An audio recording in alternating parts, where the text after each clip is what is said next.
Vous êtes sur Europe 1, il est 6h. Europe 1 matin.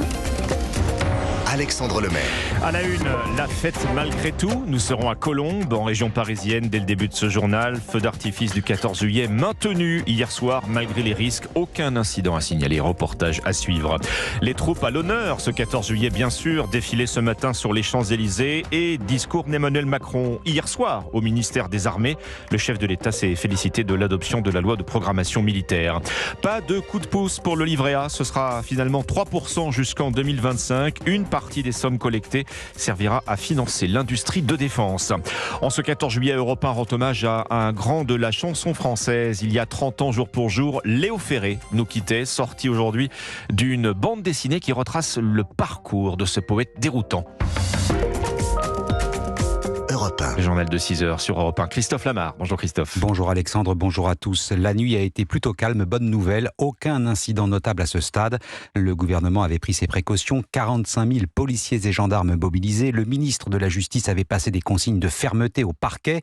Par crainte de débordement, plusieurs communes avaient dû renoncer au traditionnel feu d'artifice. À Colombes, dans les Hauts-de-Seine, le maire l'a maintenu malgré les risques. Et tout s'est bien passé. Reportage Geoffrey Branger.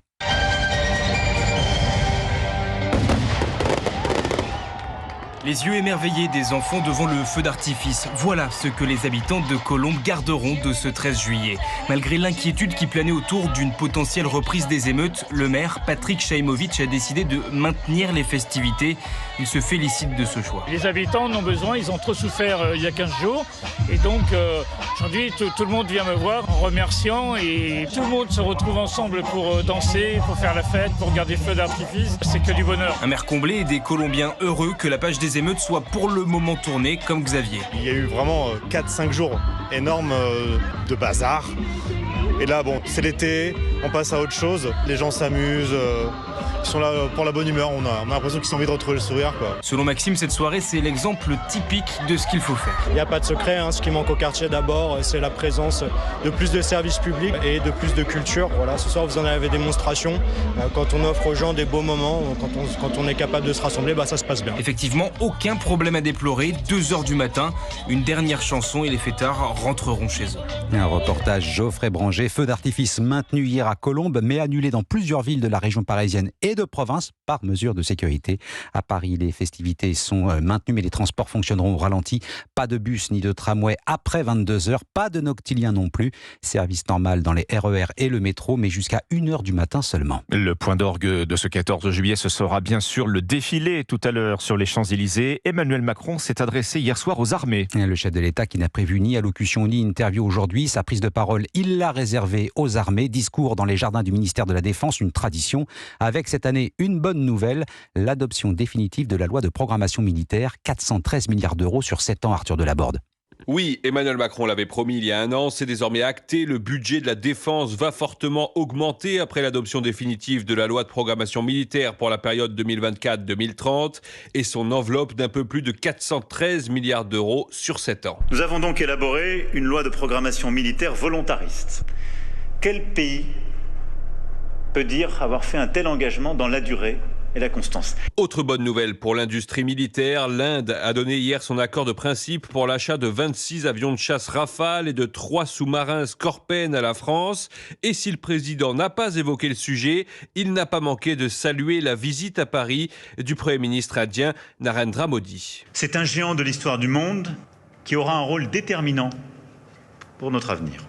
C'est aussi un partenaire stratégique et un pays ami. Narendra Modi qui sera tout à l'heure aux côtés d'Emmanuel Macron sur les Champs-Élysées puisqu'il est l'invité d'honneur du défilé militaire. Arthur Delaborde du service politique d'Europe 1. Et Arthur qui vous en parlait il y a un instant, l'Inde est donc l'invité d'honneur de ce 14 juillet. 240 soldats indiens ouvriront le défilé des troupes au sol ce matin sur les Champs-Élysées. Dans la tribune officielle, un invité de marque, donc le Premier ministre Narendra Modi. Visite d'État de 2 jours qui fait tousser les défenseurs des droits de l'homme.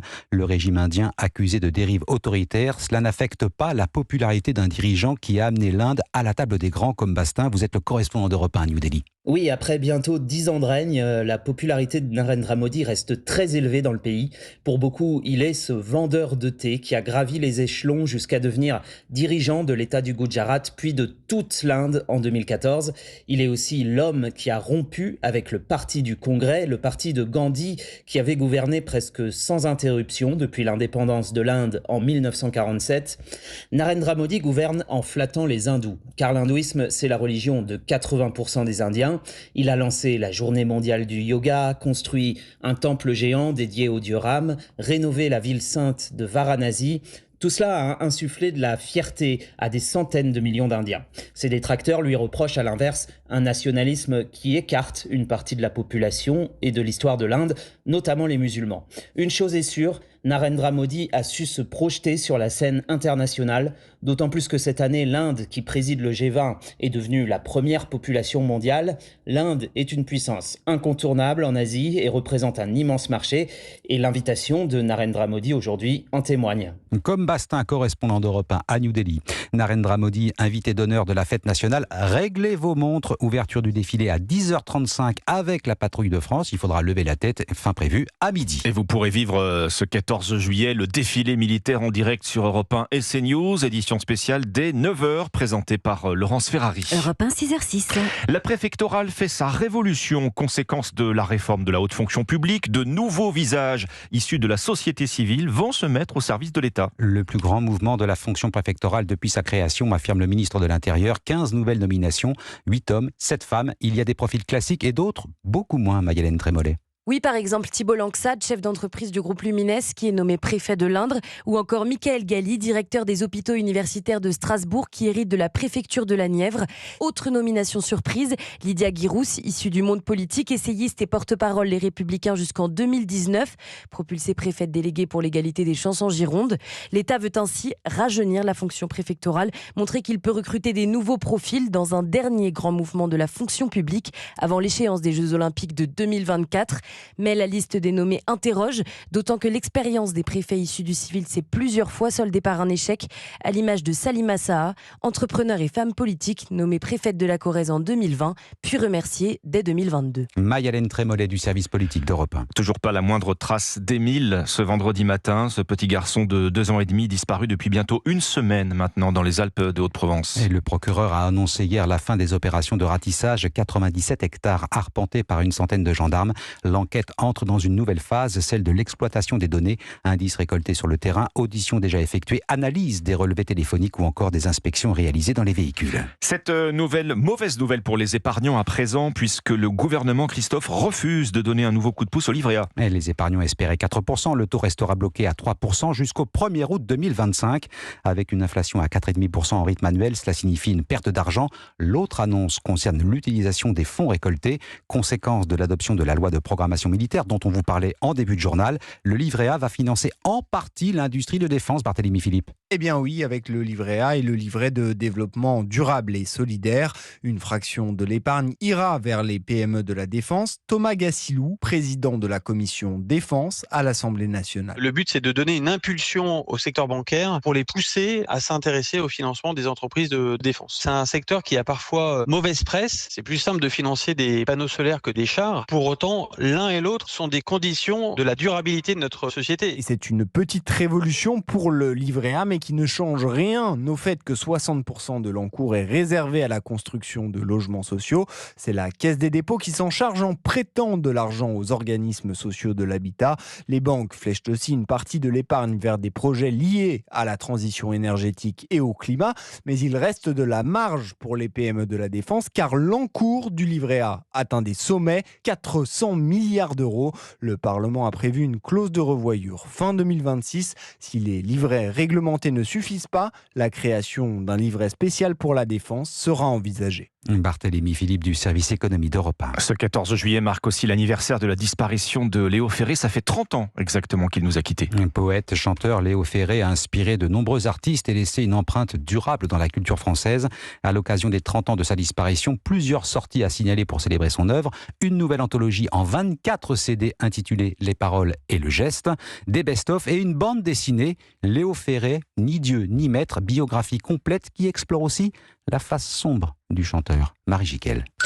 Après avoir écumé les petites salles pendant des années, la consécration approche pour Léo Ferré. Il y a d'abord son récital à l'Opéra de Monte-Carlo en 1954, le succès de son premier disque signé chez Barclay où figure notamment Joli Môme. Il y a la rue et ma boule, Joli Môme. Et son disque hommage à Aragon.